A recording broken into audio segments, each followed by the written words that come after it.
Hello everyone, welcome to the news desk here at Pro Tour Magic Origins. Rich Hagan alongside the Pro Tour historian Brian David Marshall. And BDM, I know that this is one of your most treasured duties of the Magic season. Absolutely, I look forward to this all year long. We talk about this throughout the year as we watch players accrue results, finishes, pro points, and are they Hall of Fame worthy? Is this person in the discussion? And all of July has been spent talking about this as ballots went out at the beginning of the month. The voting closed 3 weeks in, and they've been tallied, and now we know who is in the 2015 class of the Pro Tour Hall of Fame. Okay, so the first question is, how many people are we going to unveil in the ceremony? So you're guaranteed to have one person. Mm-hmm. So you need 40%. You need to appear on 40% of the ballot to get into the Pro Tour Hall of Fame. Guaranteed, even if for some reason nobody got to 40%, one person guaranteed to get in. The top of the class would be in. Theoretically, it's possible that you could have as many as 12 people get in, but that's requires solar alignment. That's not going to happen. Mm-hmm. This year, our Hall of Fame class is going to be 3 players. Three players are going to get inducted at Pro Tour Battle for Zendikar. Okay. So, in scorecard order, as it were, who is the first new member of the Magic the Gathering Pro Tour Hall of Fame? Sure. Congratulations to Erik Froehlick on his election to the Pro Tour Hall of Fame. I know this is something he's been waiting for a long time. He's been playing the game since early 1990s, 13 years old when he played in his first Grand Prix, qualified for the Pro Tour, didn't get to actually go to a Pro Tour until 1999, cashed his first Pro Tour. He's been a dominant force for as long as he's been playing. Well, why don't we take a look at many of his statistical numbers. There we are. We kick off with 41 Pro Tours, and he played at a time when there were 5 or 6 a year, but nonetheless, 41 weekends. That's almost a calendar year's worth of turning up to Pro Tours. And good for 1 in 10 to make a top 8 there. Mm-hmm. He's got four top 8s in his career, 10 top 8, 10 top 16s, 15 top 32s. I mean, he is just a monster when it comes to pushing deep into day 2 at these events. All right. Also, he's also the Player of the Year frontrunner right now. I mean, that's this is someone who is at the height of his powers. Yeah, the number 1 ranked player in the world right now, and the number 1 player in the class of 2015. We said that there were 3. That means we have 2 more. Who is the second member of this year's class? Congratulations to Pro Tour Dragons of Tarkir finalist Shota Yasseroka. Shota Yasseroka is in the Hall of Fame. This is this was a cause célèbre among a lot of people who want him in there. He only has the 2 Pro Tour top 8s. He has that 1 Pro Tour Charleston, which he was victorious. He's a Pro Tour champion.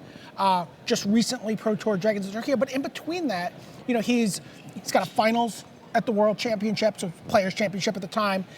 He's been the Player of the Year in 2006. In 2006, the same year, and has been just a dominant deck builder, and is just again very much like Erik, just persistently going deep into day 2, making money finishes, and doing well at the Pro Tour. Let's take a look at his stats. Sure, let's take a look at those numbers because they are very, very fine. 43 Pro Tours, which is kind of similar to Erik Froehlick's numbers, the 2 top 8s, and then again, they stack up 7 top 16s, 13 times top 32, which is better than the top 10% of the field. That's what top 32 basically comes down to.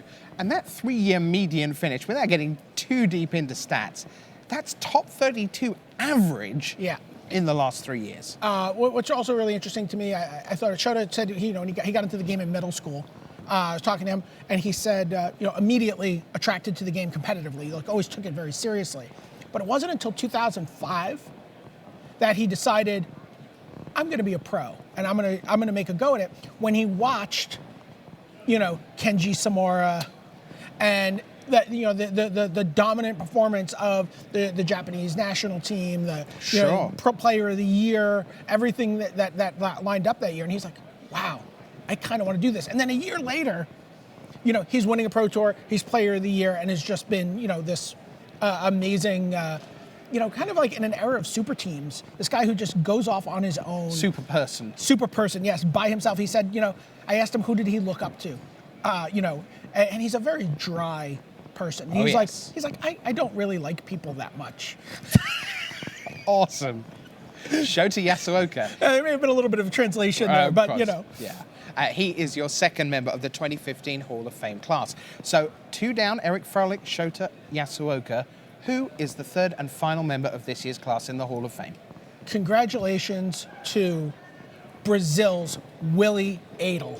Willie Adel is the third member of the 2015 class of the Pro Tour Hall of Fame. Someone who has tremendous results, but also has made tremendous contributions to the Brazilian Magic community. If you followed at all the community ballot for the Pro Tour Hall of Fame, there was a tremendous outpouring of, Willie Adel is why I play Magic. Willie Adel is why I was able to go to the Pro Tour. You talked to Thiago Saporito, you talked to Paulo Vitor da Rosa, you even talked to, and it's not just Brazilian Magic players, it's South American Magic players. Right, the team this weekend, you just look and the flags are all there, your Chiles and your Argentinas and your Brazils and your Perus and just tremendous community contributions. But let's look at the numbers, because the numbers are not shabby either. Let's show you what Willie Adel's career looks like. 31 Pro Tours for him, the 4 Pro Tour top 8s, 4 top 16s, 7 32s, 10 top 64s. And again, that's from 31 PTs. That's 10 or a dozen or so fewer than the other 2 members of the class this year. A Grand Prix Toronto champion, his 7 Grand Prix top 8s, and twice a top 10 finisher in Player of the Year, which is a heck of an achievement coming from where he does. It means an awful lot of traveling. Absolutely, and I did an interview with him, and I asked him, what does this Hall of Fame election mean to you? Because not inducted, elected. What does this election mean to you? And he said, he's like, look, it's great. These guys get invites for the rest of their lives to the Pro Tour. There's appearance fees. He's like, none of that really matters to me. He's like, I do care about the lifetime invites. He said, because it guarantees that when my son qualifies for the Pro Tour, he'll have someone to play test with. Oh, that's beautiful. Yeah, it was really beautiful. Oh, It got very awesome. Dusty in the room. Right, yeah, a little moat in the Yeah. eye. Fantastic stuff. Now, there are 3 members of the Hall of Fame, but of course there were many, many worthy candidates who were up for discussion. Why don't we take a look at the top vote getters in the ballot? So here's how the voting all shook out. Let's take a look. Here is the top 10 BDM. Well, there you see in 4th place, Justin Gary. Someone who has been a groundswell behind for the last couple of years, a Pro Tour champion, 4 Pro Tour top 8s. Martin Yuza, a nice push there. Mark Herberholtz, again, another person, Pro Tour champion, handful of top 8s. Tsuyoshi Ikeda, someone who has, tremendous community contributions in addition to 4 Pro Tour top 8s. Marion Lebert, Tomoharu Saito, back in the discussion. And of course, Scott Johns, I think one of the last members of the inaugural ballot, still eligible for election into the Hall of Fame. And while I'm sure that Justin Gary and User and Herberholtz would have liked more votes, I also think it's great that there is a clear demarcation between this year's big 3 and the rest. No one goes away heartbroken at 0.3%. There's no tie breaks going on here. No. And you know what? And the way things work is you'll see often players who finish where they finish will make a little extra effort to get to the Pro Tour, put up a couple finishes, go to some Grand Prix. So hopefully we see these guys burnishing their resumes over the next year or 2. All right, so congratulations. Let's show you the 3 members of the Magic 2015 Pro Tour Hall of Fame. Congratulations to Erik Fleiss. Congratulations to Shota Yasseroka. And congratulations to Willie Adel. That is your class of the 2015 Magic the Gathering Pro Tour Hall of Fame.